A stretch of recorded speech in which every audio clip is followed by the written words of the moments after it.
Why did you choose Bayport to teach? I chose Bayport to teach um,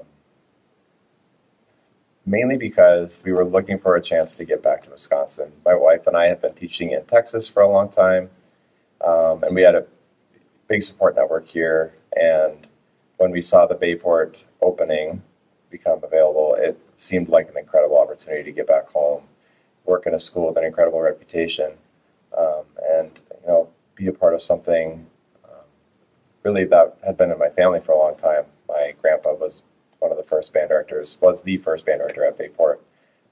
And so it felt sort of like a sign. It just made a whole lot of sense. So What are your future plans for the band? for the band, um, Mrs. Siegrist and I are the type of people, I think, um, that can't just exist in the same at the same level. It feels like we constantly have to one up ourselves and take a step forward, whether it's in the concert band things that we do, concerts and performing out in the community, marching band, color guard, drumline, jazz band. We always want to take that step forward um, and do something new and exciting, and um, that's usually the way that we think. As, in terms of whatever's next, it depends what you're talking about specifically, but the general answer is that it's always a step forward from where we were yesterday. What are your favorite things to do involving band? Um, it's a hard question, honestly, because it feels sometimes like my job is about 100 different jobs, 100 different things happen all at once. Um, but I think generally, my favorite thing about this job and about band in general is I love seeing students achieve success after working hard on something. So we're always working towards a performance or towards that leveling up that I talked about before. We're always working towards that step forward. And I love watching students achieve the goals that I set out for them, but also the goals that they set for themselves.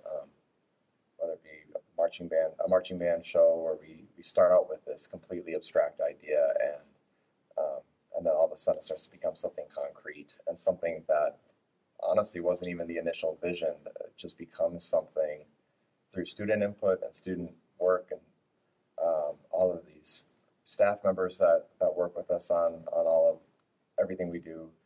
It's just an incredible experience to watch hard work become success. Did you always see yourself becoming a teacher? No, absolutely not. I honestly, it wasn't until I was well into my 20s where I truly felt like I had the personality, like that I was able to do it. Because I always felt like an introvert. I felt like standing in front of people was probably one of my greatest fears all throughout high school. I never wanted to give speeches. And so teaching always felt like, honestly, a nightmare for me because of those fears. But something that I think some mentors helped me with and said, and I finally learned was true, is standing up in front of a group of students is a lot different than standing up in front of a group of peers. Number one, there's something that it's like a switch that flips. It's just different. Um, and then I feel like teaching and being immersed in it, I missed it more and more being out of it, and um, it just I realized all of a sudden that I was becoming I don't know, not to sound cheesy, but a better version of myself because of the profession and because of standing in front of kids and working towards a goal bigger than myself. It felt um, honestly pretty life changing to the more I was in school, the more I was working with students. And so definitely wasn't my initial plan. It wasn't something I felt fit me very well until I started doing it more and more in smaller settings and then in bigger settings. And then standing in front of a band of 350 kids in a competitive marching band setting, it's really it was life changing. I just felt just these tectonic seismic shifts over time. So long answer to a short long answer for a short answer. Honestly, no, absolutely not. But now I couldn't see myself doing anything else. Do you ever regret being a teacher? Honestly, no. Like I said in a previous answer, it's something I couldn't imagine myself not doing anymore at this point. Um, I think one of the things that I would say as a warning to anybody who wants to be a teacher, I don't think the full scope of the job is ever really clear until you start teaching, if that makes sense. So if anybody is looking to be a teacher, I would spend, just knowing what I know now, I would spend a lot of time talking to teachers who are doing it and get their perspective about what makes their job rewarding, what makes it difficult.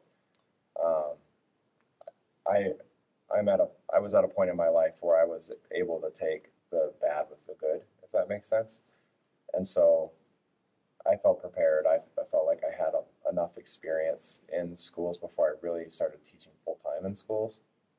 So I don't regret it. I knew what I was getting into. I knew I had family members who were teachers, and so I felt pretty informed about what it was going to be like, and I felt like the purpose and the end goals, I guess, were worth the challenges along the way. So nope, I don't regret it. Okay. Why did you start band? Like, why did I start being a band director, or why did I start in band as a player? Both. Okay, so I started in band because I really didn't have much of a choice in it. Honestly, my family was a band family. My grandpa was a band director. I had cousins that were band directors, and so I just spent my childhood going to band concerts, and I just remember being, in awe of all the tubas, the sousaphones. My grandpa would tell me stories, and it was something I was excited to be a part of. And then as far as why I ended up being a band director, I cycled through a whole lot of options when I was a senior in high school. Um, I thought about being a doctor. I thought about being a pharmacist because I couldn't handle blood, and so I thought that would be the next best thing. And all of these things, the more I learned about them, and the more I would do some campus visits to schools and see what you know, all of those programs were like. And I just kept getting drawn back to the music building. It was where my people were. My whole support network was around music, and I just felt like it was a huge part of me, my identity and um, my support system. So I felt like I kind of defaulted into music, and then the more time I spent teaching and being in schools, the more it felt right, and it felt like that was my life's purpose.